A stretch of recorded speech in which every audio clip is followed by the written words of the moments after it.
Salam damai sejahtera, berkah dalam. Saudara-saudariku yang terkasih, kita berjumpa dalam belajar katekese Katolik.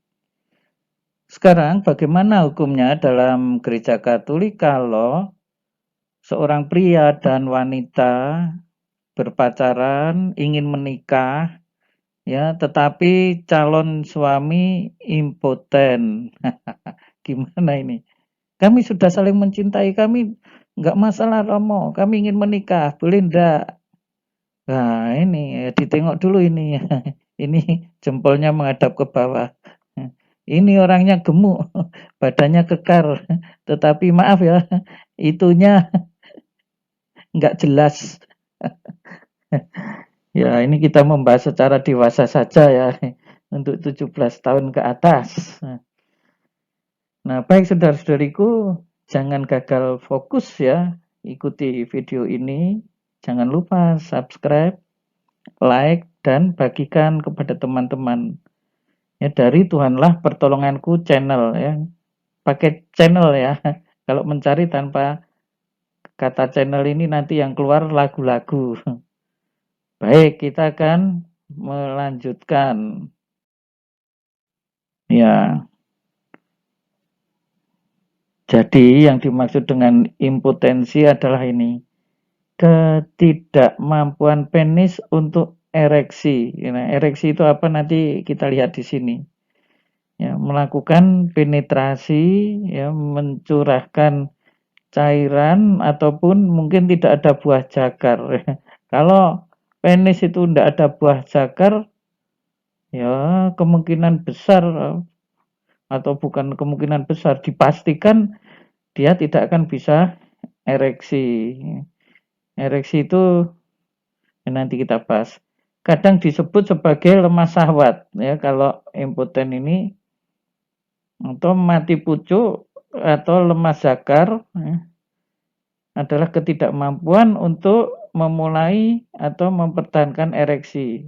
Ya mungkin hanya sebentar lalu ya melengkung lagi. Penyebabnya bisa bersifat fisik maupun kejiwaan atau psikis. Nah, sekarang ereksi itu apa toh? Kalau untuk yang belum tahu, meskipun tiap hari mengalami tapi belum tahu ya bisa saja. Ini gambar ereksi. Penis itu alat kelamin laki-laki ya. Penis, ereksi penis adalah membesar atau menegangnya penis. Wah ini, kalau ini jelas ereksi ini. Meskipun ini kayaknya beneran atau kayu ya ini. Masa kayak begini, kayaknya sekeras kayu. Ereksi merupakan kejadian yang menjadi prasyarat berhasilnya kopulasi atau hubungan seksual. Kalau ini ngelentru, ya maaf ini tidak bisa akan dimasukkan ke liang vagina. Nah sekarang ya, ya ini badannya besar begini ya, tetapi wah ini setelah ditengok kok nggak ada punyaku, nggak bisa ereksi, ini kemungkinan menjadi impoten ya, tapi ini cuman gambar kartun. Nah perempuan pun bisa mengalami ya disfungsi seksual, yakni mengalami ketidakmampuan untuk mendapatkan gairah seksual, menikmati seks, terangsang, atau mencapai orgasme. Nah ini ya tadi laki-laki juga begitu ya, penyebab ereksi macam-macam ya. Mungkin fisik karena kecelakaan, lalu saraf-sarafnya ada yang rantas, rusak, lalu tidak bisa ereksi. Kejiwaan ya bisa ya, mau dimarahi terus itu sama pihak wanita tertentu nggak bisa, tapi dengan wanita yang lain bisa. Ya, perempuan juga bisa mengalami disfungsi seperti ini ya, sehingga tidak bisa mendapatkan rangsang ya. Jangan mengatakan kami saling mencintai ya, meskipun wah saya itu diulang-ulang sama calon suami nggak ngefek, yang laki-laki juga begitu. Nah, itu seperti permainan anak-anak saja. nggak bisa menikah ya, itu dalam gereja Katolik ya seperti itu. Nanti kita akan lihat hukumnya. Nah, ada yang namanya ini halangan impotensi.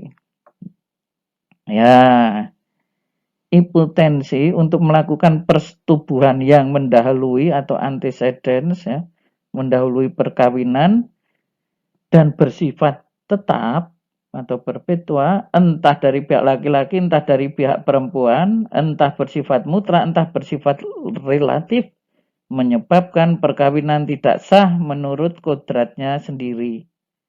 Jadi ini menyangkut hukum kodratnya. Apa yang dimaksud antecedents ini? Jadi impotensi yang terjadi sebelum pernikahan ya. Sejak sebelum menikah itu sudah impoten, tetapi mungkin tidak diketahui sebelumnya, ya menjadikan pernikahan tidak sah. Entah dari pihak laki-laki, entah dari perempuan, ya, menyebabkan perkawinan itu tidak sah. Ya. Nah, ini ada yang bersifat tetap, ada yang bersifat sementara. Nah, kalau bersifat sementara bagaimana? Ya disembuhkan dulu. Nanti kalau jelas sembuh, masih memungkinkan untuk menikah. Tetapi kalau bersifat tetap, ya tidak bisa. Bersifat tetap dan terjadi sebelum pernikahan. Ya, karena bersifat tetap kalau terjadinya setelah pernikahan, pernikahan tetap sudah sah.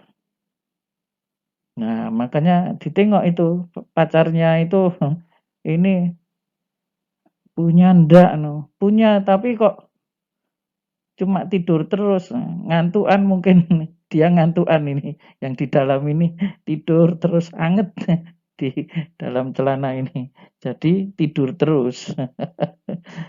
Ya. Makanya lalu bagaimana hukumnya ini lanjutannya ya. Jadi pokoknya kalau terjadinya itu sebelum pernikahan, pernikahan tidak bisa dilanjutkan ya, tidak bisa didispensasi. Dengan kata lain ini nggak bisa menikah. Meskipun mengatakan kami saling mencintai, tidak bisa ya, nanti akan tetap timbul permasalahan. Nah, apalagi ya kalau nanti berkenalan dengan orang yang oh ternyata ada yang lebih baik, waduh timbul masalah ya. Tetapi sebelum terjadi itu memang sudah tidak bisa menikah dalam gereja Katolik. Ya, itu. Nah, ini impotensi subsequence yang menyusul tidak membatalkan perkawinan. Ya, impotensi subsequence itu setelah terjadi pernikahan. Ya, penyebabnya bisa beragam mulai dari perubahan hormonal hingga stres secara emosional. Jadi jangan mengatakan, wah kami ingin minta pembatalan pernikahan. Kenapa? Lah suami saya impoten. Oh sudah punya anak 2 mengatakan suaminya impoten. Ini mesti bohong. Ya. Jadi kalaupun terjadi itu setelah pernikahan. Dengan kata lain penyebabnya bisa berupa gangguan fisik maupun emosi. Ya, misalnya perempuan yang pernah mengalami kekerasan fisik menjadi tidak tertarik lagi pada pasangannya. Nah, kalau ini malah yang melakukan kekerasan yang perempuan. Masih apa ini tulisannya? Masih 3 menit saja. Masih 3 menit aja. Bisa lebih lama lagi enggak tak gebuki bantal. Ini mintanya berapa menit ini? Enggak tahu ini. Kalau ini badannya gede, si perempuannya sudah seksi begini ya toh, tetapi ini dipeluk-peluk tetap nggak ngefek. Mau seksi ya terserah, nggak ya terserah, aku nggak ngefek kok. Nah ini parah ini kalau seperti ini, pernikahan bakal rusak biasanya. Nah saudara-saudari, tapi harus dibedakan ya antara sterilitas dan impotensi ya. Sterilitas belum tentu impoten dan tidak menghalangi pernikahan. Jadi begini, misalnya ada orang yang bisa masih muda steril, bisa. Misalnya dulu dia pernah sakit tumor di kandungan ya dan terpaksa harus angkat kandungan. Nah, dia kan mesti otomatis steril. Tapi boleh nikah? Enggak boleh. Ya. Karena steril seperti itu belum tentu impoten, ya kan.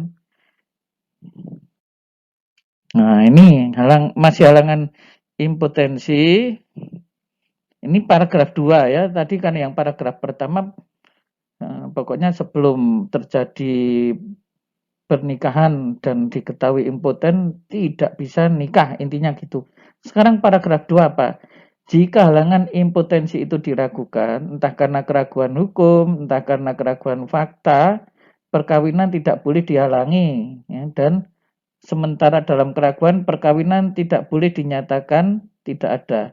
Kalaupun sudah terlanjur nikah, ya kan, misalnya ini, tapi belum jelas halangannya, tidak bisa menyatakan bahwa perkawinan tidak ada. Atau mereka yang berniat akan menikah, ya, sebelum jelas, ya, tidak boleh dihalangi pernikahan mereka. Misalnya ada orang yang mengatakan, oh itu nganu, maaf ya, kayak agak laki-laki banci itu nggak bisa tertarik pada wanita. Tapi itu kan kata orang ya. Sebelum itu jelas pernikahan tidak boleh dihalangi. Ya, tetapi kalau memaksakan menikah harus jelas juga ya kan. Jangan sampai nanti sudah menikah terus seperti ini. Malam pertama ngapain? Wah, malam pertama aku nonton TV, suamiku baca buku atau main game. Wah, ini. Ya, maka harus dipastikan. Wah, kalau ini ereksi yang sangat keras ini. Waduh, nggak mau turun ini. Ini sterilitas tidak melarang dan tidak menggagalkan perkawinan dengan tetap berlaku ketentuan Kanon 1098.